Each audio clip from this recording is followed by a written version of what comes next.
Assalamualaikum warahmatullahi wabarakatuh. Hari ini kita masuk bab daya memusat dan sistem gerakan selit dan planet. Kita ngaji dalam bab 2 itu, kita tengok daya linear, itu satu objek bergerak lurus. Jadi kita boleh kira jarak, masa pergerakan. Lepas kira jarak, kira masa, kita boleh kira laju awal, laju akhir objek. Bila laju awal, laju akhir, kita boleh kira pecutan. Lepas tu kita boleh kira daya, dan kita kira momentum, impuls dan daya impuls. Itu bab 2. Itu bagi gerakan linear, gerakan garis lurus. Tapi hari ini kita nak tengok gerakan membulat. Okey. Dia gerakan secara konsisten, secara tetap, tapi dalam bentuk membulat. Dia pusing. Okey, contoh dalam gambar ni, tengok satelit tu bergerak mengelilingi bumi dalam keadaan bentuk bulatan. Kalau dia gerak lurus, dia bukan keliling bumi, dia menghalak ke angkasa lepas lah. Ke planet-planet lain ke matahari ke bintang ke, itu lurus lah. Tapi untuk satelit ataupun bulan contohnya, dia sentiasa mengelilingi bumi dalam bentuk bulatan. Jadi dia gerakan satelit ni, bagi contoh, dia adalah gerakan bulat yang ada daya dia, ada pecutan dia, ada lajunya, ada jisimnya. Jadi kita nak tengok kenapa dia boleh bergerak secara membulat ni, sebab dia ada gerakan kita panggil sebagai daya memusat. Daya memusat daya itulah yang memegang agar gerakan bulat itu kekal selama-lamanya. Matahari, bulan mengelilingi bumi sebab memang ada graviti lah. Daya graviti itulah kita panggil sebagai daya musat, menyebabkan bulan itu secara konsistennya sentiasa mengelilingi bumi. Mesti ada faktor-faktor ataupun ada syarat-syarat yang membenarkan satelit ataupun bulan boleh mengelilingi bumi secara membulat tanpa gagal. Jadi kita bincang dulu lah, apakah faktor ataupun punca yang membolehkan satelit ni bergerak membulat mengelilingi bumi secara konsisten tanpa gagal. Okey, itu yang kita bincang ini. Jadi faktor itulah kita pertimbangkan sebagai daya memusat. Daya yang membenarkan objek itu bergerak secara membulat mengelilingi objek lain. Contohnya satelit tadi lah. Pusat yang sedang membuat gerakan membulat sentiasa mengalami perubahan arah gerakan walaupun lajunya tetap.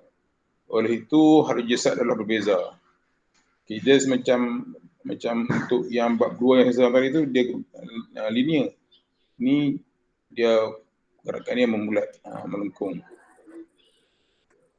Jadi untuk memahami konsep ni, kita nak bincang aktiviti 3.9 ni.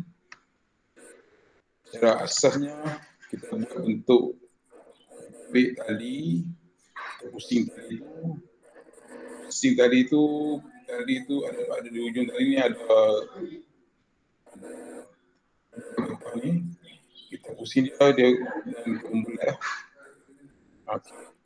Pusing secara laju, konsisten, penyebab getah ni ataupun pembuat ni dia akan berpusing secara tegak, pusing elok ya, data dia pusing. Laju, kalau seluruh putaran, mungkin punya pastikan dia pusing dalam hal laju tertentu. Jadi dia nak kekal pusing yang mendatang ni, ada daya ni yang pusat ni lah, kita panggil daya musat. Daya musat ni disokong oleh gempa bawah ni. Okey, kita pusing ini dalam dengan laju tertentu, maka dia kita akan dapati gerakan yang sekarang lah. Nanti saya akan kongsi video dan kamu diminta untuk energi gerakan ni. Baca arah ni, saya bagi video, kamu tolong buat nak memahami apakah itu konsep daya musat. Okey. Okey, satu jasad yang melakukan gerakan membulat dapat satu daya yang bertindak ke atasnya dengan arah yang sesa menuju ke pusat bulatan itu. Daya ini dikenali sebagai daya musat. Okey, kita pusing ni, tengah ni di pusat bulatan ni dengan pemberat ni, kalau ikutnya hasil logiknya, kalau kita ni putus,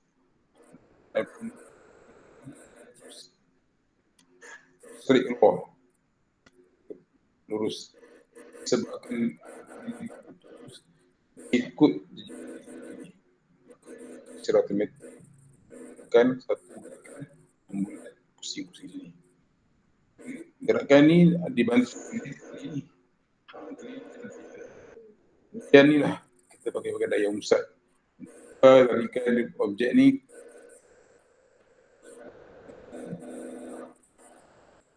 semua kedudukan, semuanya mengarah ke tengah ni. T ni tengah, T ni tengah, T ni tengah. Maka ini kita panggil sebagai daya musat. Okey. Tips ini adalah untuk mengkaji atau mencari nilai daya memusat. Jadi kita terus tengok rumus ini, F sama dengan MV kuasa 2 per R. Di mana F adalah daya memusat, M adalah jisim getah ni. B adalah laju linear, ni laju ni. Laju linear ni maksudnya laju yang kita bekalkan kat sini. Terik ni. Sebabkan daya musat som bentuk bulatan. Kita masih lagi laju linear. Dia lurus, tapi sebabkan ada daya ni dia akan membengkok menjadi bulatan. Jadi kita ambil laju linear. Dan R jadi bulatan. Ke hujung ni, ke tengah ni, kita ambil sebagai R. Okay, V ni kita beri contoh. Satelit tu, dia nak berputar mengelilingi bumi, dia mesti ada satu laju yang minimum. Baru dia ada laju tu tak kuat. Mungkin dia akan di bumi. Contoh, pusing kali ni, kalau tadi kamu pusing itu slow, jadi putaran tu dia akan ke bawah lah. Lama-lama dia berhenti lah. Sistem pusing secara konsisten kan satu laju yang tinggi dan sekata laju minimum. Mesti laju. Kalau slow dia tahu.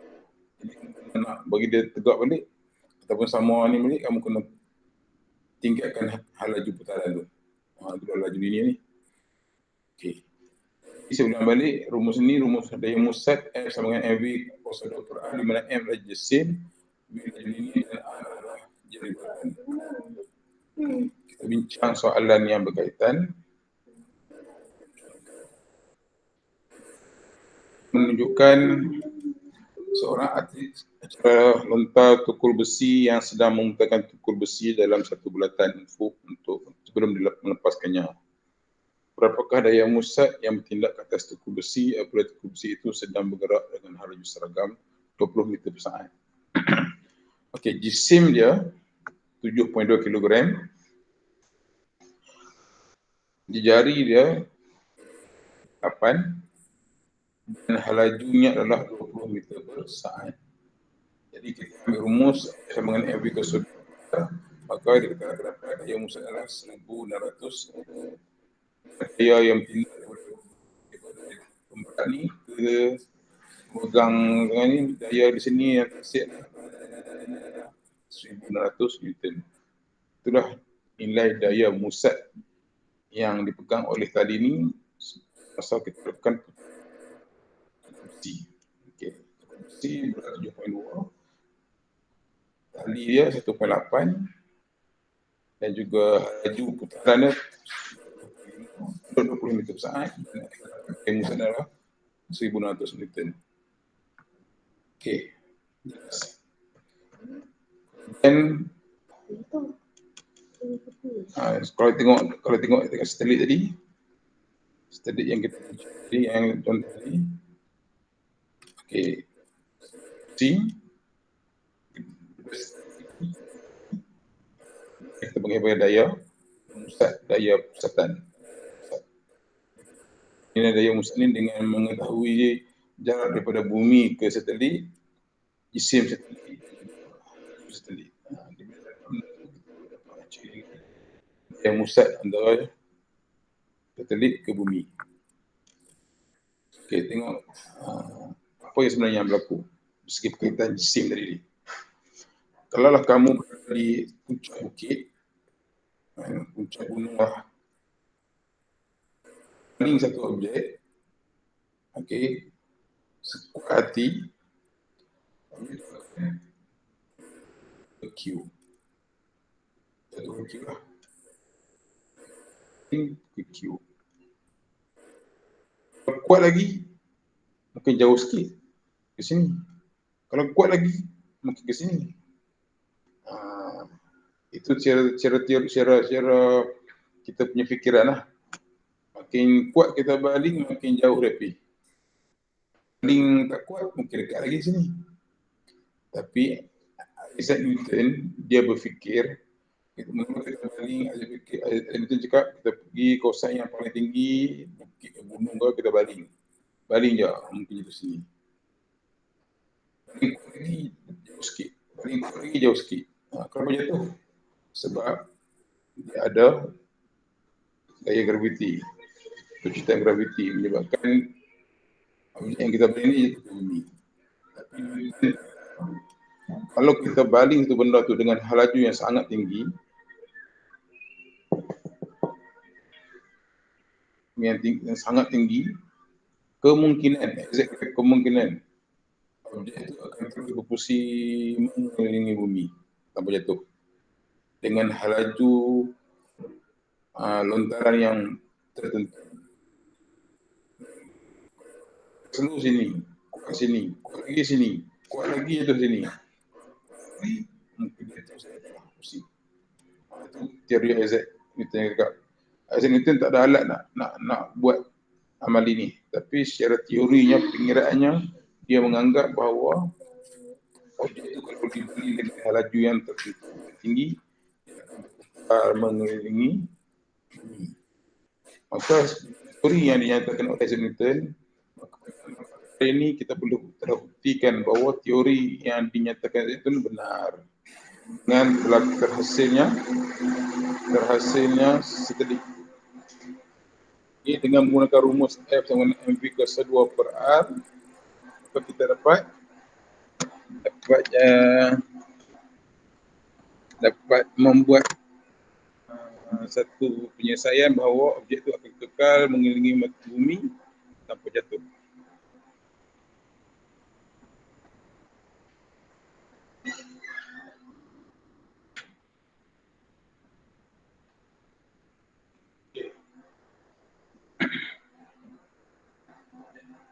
Bateri habis pula. Inilah teori yang saya bagi V yang tertentu tinggi, maka kita akan dapat objek itu boleh jatuh bumi lah. Jadi untuk dapatkan benda tu, kita kena hasilkan laju yang tinggi, iaitu kita akan dapat nilai pecutan musat. Jadi apakah pecutan objek itu, pecutan musat objek itu untuk dikekal berputar, maksudnya tu. Kita guna rumus dulu, kita boleh belajar F sama dengan MA kan. Depan F sama dengan MA, dalam ni kita jadi F sama dengan MV kuasa 2 per R. Ini yang height bawah, rumus daya musat MV kuasa 2 per R. Kita gandingkan dua ni, jadi F sama dengan MA sama dengan MV kuasa 2 per R. A sama dengan V kuasa 2 per R. V adalah laju linear satelit dan R jadi objek. Ini kita nak tentukan nilai daya pecutan musat. Pecutan musat. Pecutan dia nak bergerak supaya objek ni tak jatuh ke bumi. Dia boleh terus berputar mengelilingi bumi. Itu sini lah ni, Isaac Newton lebih ni. Paling kuat lagi sini, kuat lagi sini, kuat lagi sini, kuat lagi sini. Bila kuat lagi, terus pusing. Sampai jatuh. Sinilah kita kena satu dari perjutaan musat yang minimum agar dia kekal berputar mengelilingi bumi.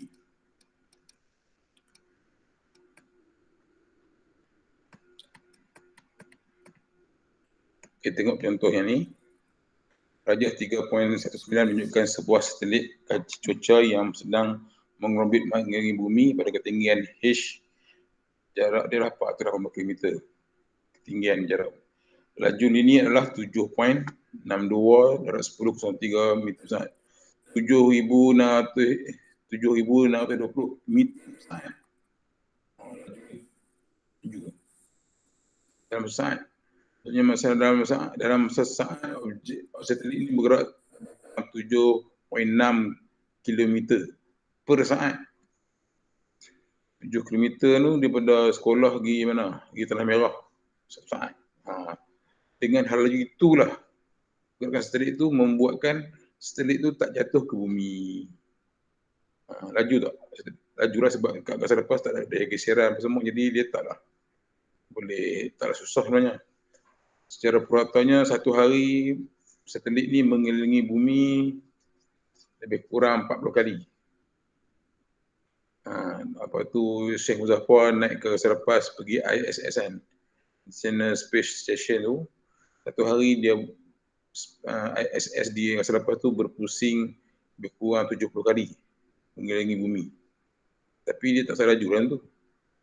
Takkan kalau 70 kali sembahyang, kalau tak tahulah berapa kali kena ikut tu. Tapi nak cerita kat sini, satelit tu pusing laju menyebabkan dia boleh kekal mengorbit mengelilingi bumi tanpa jatuh dalam bentuk putaran. Okey, nak tengok soalan kat sini adalah perjutaan musat satelit itu. Okey, kita nyatakan apa yang ada dulu. Dan satelit adalah 40,000 meter. Laju linear adalah 7.10 meter per saat. Dan jari adalah 6.37 dan 10.6. Ini ketinggian dia. Ini jari bumi. Jadi ada gabungan dua ni lah. Ketinggian satelit ni 480 km tambah dengan jari bumi. Tambah sebab dia start dari tengah-tengah ni. Maka R di sini sampai ke satelit. R di sini adalah jari bumi tambah dengan H. Itu dia punya R ya. So A adalah V kuasa 2 per R. V dia 67.6. R dia jari bumi tambah ketinggian dia dapat ni. Maka kita dapat A adalah perjutaan musat dia adalah 8.48 meter per saat kuasa 2. Itu dah nilai perjutaan dia. Percutan satelit tu untuk dia terus kekal berputar dalam orbitnya tanpa gagal mengelilingi bumi dalam bentuk bulatan. Tadi kita bincang daya musat. Sekarang kita tengok rumus percutan musat. Dua-dua tu untuk nak bagi kita satu keadaan di mana satelit tu boleh terus kekal bergerak dalam orbitnya. Kalau lah satelit dia terkurang dari segi lajunya, apa akan berlaku?